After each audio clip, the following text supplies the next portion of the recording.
Hello, welcome to this second tutorial by Vote Frenzy.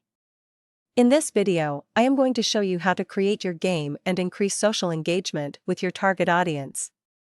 Please just make sure that you watched the first video in this training session before you continue with this second video. Now you can add your own products to your campaign, which is optional.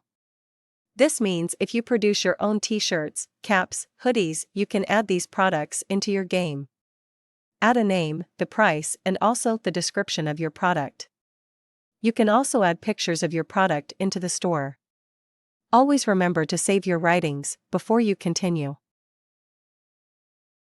You can also build your own ads that you run within the app. Write down the name of the ad, upload an ad image, and then define the amount that you want to spend on the ad. You can also choose the maximum budget per day for your ad spend.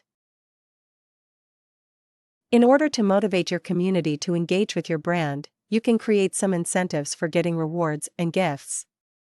Define a point threshold when they get an award for their engagement. Write down the award name, sponsor, and the description of the award that they get. You can also decide who gets gifts within your community. The person with the most game campaign points, with the most online redemptions, or the most right answers to polls. You can define this in your own terms. You can do the same thing also for your grand prize of your brand that you give away only for a handful of people. Always remember to save before you continue to the next step. Now, let's start your first campaign. Write down a title for your campaign and a description. Choose your own game category and a starting and end date.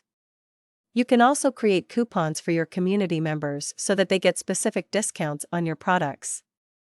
In this section, you can also add the poll question and answers to your game.